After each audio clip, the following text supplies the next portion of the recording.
Hey guys, what's going on? So I saw this interview with the CEO and founder of Twitch, Emmett Shear. He was speaking at the Guardian Changing Media Summit 2015. He made a few quite interesting points about this generation, the Xbox One and PlayStation 4, being the last traditional, in quotation marks, console generation. That means he sees the future of console gaming in so-called set-top boxes. It's like Apple TV, you just stream your games, and obviously you have no native hardware anymore, or just a bare minimum. You have a few other features, maybe something like Netflix, that's also running on that box.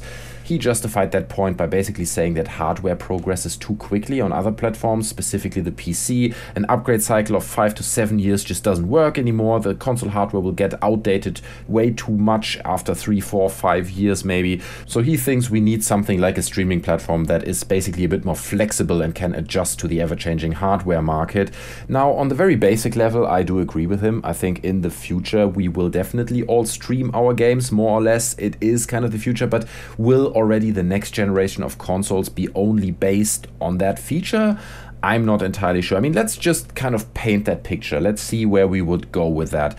So on one hand, in the future, whatever, 5, 6, 7 years from now, you would probably have some kind of console cloud gaming. It's a stream-only service. It runs Netflix. You'll have your games at maxed out settings because they run on powerful machines somewhere else, but you're streaming then, so you get a little bit of like fragments and stuff every now and then, obviously depending on your internet connection. And on the other side, I think you will have the compact PC solutions. There will always be the PC itself, but I think Steam machines, like all these Alienware machines that they sell that you can basically use like a console, will still be there, and they will obviously hold really powerful hardware. Now, what I found interesting with that is that console gaming at that point will be, at least when buying the hardware, the little set-top box, extremely cheap. And what you do with a decision like that worries me a little bit, because if you only pay whatever £50 for the newest Xbox, because all it is like, a rebranded Apple TV box or whatever, you really turn console gaming into like a proper second class of gaming. Basically, it's like saying, oh, you can't afford native gaming, you can't afford to buy a Steam machine or an expensive Alienware high-end hardware box, so just buy the cheap console, buy the £50 Xbox version, and you'll stream all your games. And that obviously comes with loads of really terrible downsides. The most obvious one is if there's no internet, you won't be able to play anything because you literally have no hardware. It will basically be a scalable gaming experience depending on your internet connection. If you live in a big city, you have a really fast internet, you might be able to even stream 4K games and they look great.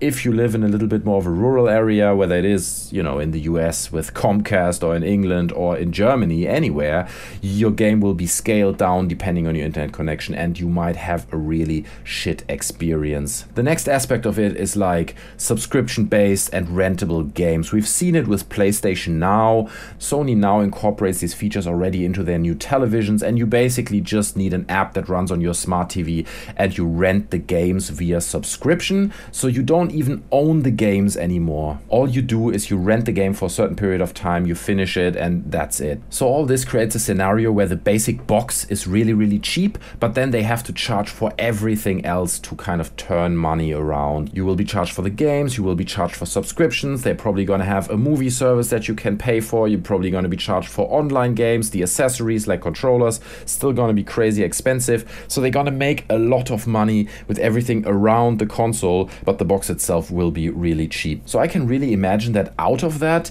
there will be an increased popularity of Steam machines and native gaming solutions, because if I just look at myself, just recently my internet died for like 7-8 days, and I was so happy that I had my Steam account and I could play games offline during that time.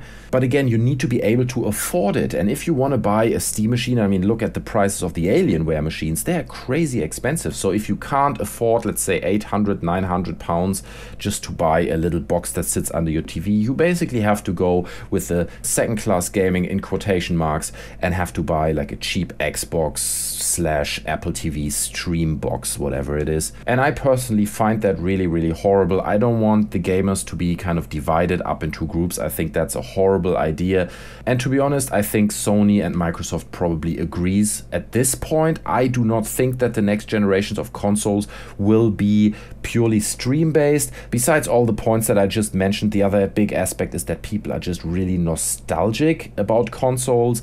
I think at this point it's going to be hard to get it out of people that you're going to buy a box with hardware in it and you run your games natively. People just want to buy the new Xbox or the new PS4. So I personally believe that the next generation of consoles will still be hardware based. And if it's not for the facts that I've just listed, I just think they're really protective of their brands like Xbox and PlayStation, and they really don't want to have this scenario where it's like a really cheap solution or perceived as like a really cheap option to play games. I think they really would not like to see their brands in that kind of corner. So these are my thoughts, guys. I hope you enjoyed the video. Let me know what your thoughts are in the comment section below. I would be really interested in just hearing what your take on all this is. Do you agree with me, or do you actually think that Emmett Shear was right and that the next generation that comes out in 4, 5, 6, 7 years, whenever, will be a stream-based platform? Share all your thoughts in the comment section below. If you enjoyed the video, please leave a like, guys. That would be appreciated. Subscribe to my channel. Otherwise, guys, stay tuned and I'll see you next time. I'm out. Bye.